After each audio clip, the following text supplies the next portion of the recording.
my name is Rosica and this is The Midnight Reader. Today I thought I'd film an episode about my top 10 books of 2021. I read over 100 books this year, so this was actually really difficult to narrow down. I did decide on a couple of ground rules, including I'm not going to consider books that were rereads. I decided to pick my top 10 just based on the amount of enjoyment that I got out of the books. I did organize them by genre. I'd like to reiterate this is just my personal list. So if you don't like these books, well, to paraphrase the dude from The Big Lebowski, this is just my opinion, man. So without gilding the lily any further, we're gonna dive right into the books that made my top 10 list for 2021. First up are the only two nonfiction reads on this list because apparently I'm a real fiction bitch. So first was Kitchen Confidential by Anthony Bourdain.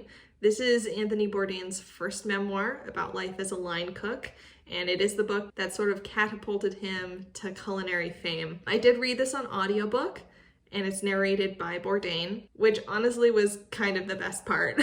I spent most of my 20s watching his travel and cooking shows. I think anyone who's seen his shows will know that the best parts weren't just the exotic locales or the fabulous food. It was his narration of the episodes. And this book is everything I love about his writing. He also has some excellent tips in there about how to avoid food poisoning at restaurants. If you haven't seen any of his work, he does swear a lot. He writes obscenely about drugs and sex and does express some sexist views that I think were pretty prevalent in the culinary world at the time that he wrote it. If that would offend you, I'm going to encourage you to remember that reading books is usually voluntary. I think I, like a lot of people who were fans of his work, were pretty devastated when we learned that he had passed. From his writing and his narration, we kind of felt like we knew him in some small way, and I know that was true for me. So I decided to read the book because I missed Tony. And I'm happy I did because it felt like visiting an old but sweary friend. Next up is The Anthropocene Reviewed by John Green. I didn't put any books on this list in top 10 order on purpose, mostly because I didn't want to order them. But I will make an exception for this book because this was my favorite book of the year. If you don't know who John Green is, he's one half of the Vlogbrothers duo with his brother Hank. They've been YouTube heavyweights for 15 plus years. I started watching their channel in high school and I'm proud to be an old-timey nerd fighter. Let me do the gang sign. For extra cred, I will say that I did get to go and watch Hank Green tour his music album in 2009 or 2010. And I remember it being in an elementary school cafeteria, and I brought a My Little Pony for Hank Green to sign. And I just really wanted an excuse to put this shit on the internet. There it is. All this to say, I am a Brothers Green fan. John Green, up until this point, wrote exclusively YA fiction and is kind of known for his stylized writing. This is his first nonfiction. It's a series of essays where he rates the Anthropocene, which is the paleontological time that we currently exist in, the time of humankind, on the 5-star scale, and the irony of trying to rate things on the 5-star scale. So each chapter is a separate essay rating distinct things in the human experience, like Kentucky bluegrass, Super Mario Kart, sycamore trees, and Googling strangers. He writes from places of cynicism to unabashed hopefulness, and this book made me cry both happy and sad tears. If you want a book that embraces the beauty of the micro moments of the human experience, it's this one. This book made me feel genuinely better about being a person, and I love it. Next up, I have two thrillers/mysteries, both by the same author, and they actually both reminded me of Agatha Christie for different reasons. So first up is One by One by Ruth Ware. This is a trapped, marooned thriller mystery. It's about the staff and guests of a luxury ski chalet. The guests are from a tech Silicon Valley startup, and they go on this corporate retreat for bonding. And then the chalet becomes avalanched in and people start dying. Everyone's hiding something and it rapidly devolves. I love this read. I think I read it in July when I was just really craving cold. I thought the twists were really good. I was really engaged by the characters, and the final sequence was really heart-pounding. This one reminded me of Agatha Christie's book, And Then There Were None. Next by Ruth Ware is The Death of Mrs. Westaway, and this really scratched all the creepy Victorian shit itch that I love in mysteries. It follows Hal, who's a tarot reader by the sea in Brighton, England. She's deeply in debt with loan sharks due to the sudden death of her mother and the poverty that brought to her life. She receives a letter which seems clearly sent to the wrong person, bequeathing her a substantial inheritance from a person she's never met and doesn't appear to be related to. She initially is going to refuse, and then her financial situation becomes so desperate that she starts to think she can pull it off as a con, using her abilities to kind of cold read people from tarot reading and the research that she's used to running from like her mom's fortune telling business. I love creepy mansion set thrillers. I also know how to do tarot. It's like my party trick, and I really enjoyed how tarot readings were woven throughout the story. I cared about the main character and I really liked the read. Next up is 3 fantasy/fiction books. First is The House in the Cerulean Sea by T.J. Klune. I have recommended this to pretty much everyone I know in real life.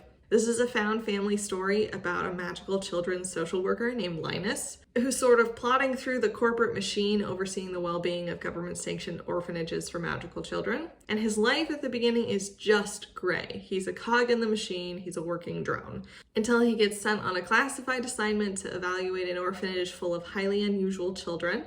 He's initially very fearful of them and their abilities and their caretaker. He just thinks that the whole situation that they've built is sort of insane, and it really offends his sense of order. This story is about his evolution about love and acceptance and finding your family in unusual places. It also has a lovely LGBT romance. I love this read. It is one of my favorite books of all time. It's colorful and comedic and really lovely. And I think I'm gonna leave it with this really amazing placard that a bookstore worker wrote, which is, "It's gay and it slaps." Next in fiction, I have 2 Greek books. First is Mythos by Stephan Fry. It's a retelling of classic Greek myths by comedian and actor Stephan Fry. I'm a huge Stephan Fry fan. I loved Wooster and Jeeves growing up and the comedy trivia show QI. I highly recommend the audiobook because it's narrated by Fry and it's a comedic delight. He renders the myths and their variations into modern language and both laughs at the many idiocies of the gods' antics, but also holds them with loving reverence. It's not dusty or dry in the slightest. If you're interested in Greek mythologies or retellings and you want to learn more about the original myths, I highly recommend it. This is the first in the series of books that Fry has written based on Grecian myths, with later books focusing on heroes and monsters, Troy, and a book on the myths of the Odyssey, which is scheduled to be published in 2022. Next in Greek Week is Circe by Madeline Miller. It tells the tale of Circe, the witch daughter of Titan Helios, who features in Homer's Odyssey, but the book is narrated from her perspective. She crosses paths along the way with other myths like Icarus, the Minotaur, and obviously Odysseus. She grapples with gods like Hermes and Athena. Look, I love books about Greek myths and I love books about witches, so this really checked a lot of boxes for me. I really loved her growth as a character, from being young and naive to being vengeful and then eventually benevolent. I loved this book. I did read it on audiobook. I have heard some folks say that they thought this book was slow. I didn't find that, but I also read it on audiobook. Sometimes books read better on audiobook, and maybe that was the case for me, but I loved this book. And rounding out the top 10 for my final 3 books, I have 3 contemporary romances. First up is Fangirl by Rowell. I've waxed poetical about this book before, but I'm gonna again. It follows Kat, a writing major who's shy and introverted and starting her first year at a Nebraskan college. She's more at home writing fan fiction on the internet about her favorite book series, Simon Snow, which is kind of a mashup of Harry Potter and Twilight. Everything in this book was a pure college nostalgia bomb for me. From the joys of dining hall food and the discomfort of having to live with strangers and trying on new personas a few times a week. I loved it.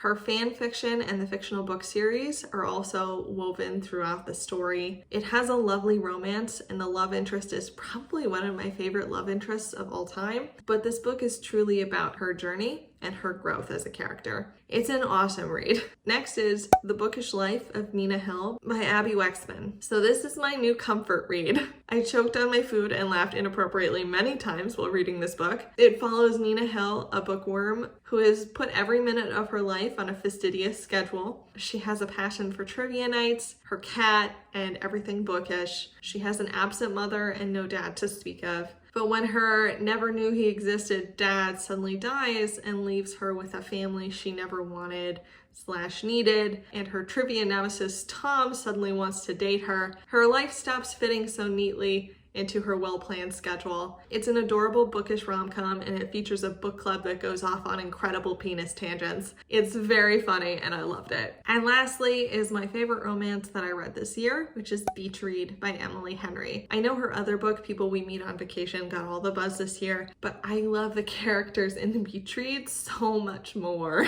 It's about two writers, January Andrews, who's a romance writer who's struggling to believe in love after the death of her father leaves behind some unsavory details about the perfect family life she thought she had, and Augustus Everett, who writes serious, acclaimed literary fiction novels. Unfortunately, they both got writer's block, and through some unforeseen circumstances are living in neighboring lake houses for the summer. They come up with a plan to swap genres and hoping to beat their writer's block. He starts writing a romance and she starts writing the next great American novel. They take each other on research trips where she takes him to romantic locales to inspire him and he takes her to like burned out cult sites to inspire her. It's hilarious, it's lovely, the naughty bits are great. Genuinely my favorite romance of the year. So that's my top 10 for 2021. Hopefully that tells you a little bit about my taste in books. Everything in here is obviously just my opinion. I feel like I should have worn a bathrobe to fully channel the dude energy. This is just my opinion, man. This was a really good reading year for me, and I've got some goals for 2022, which I'm hoping to share soon. What were your favorite books of 2021? I'd love to know. Let me know in the comments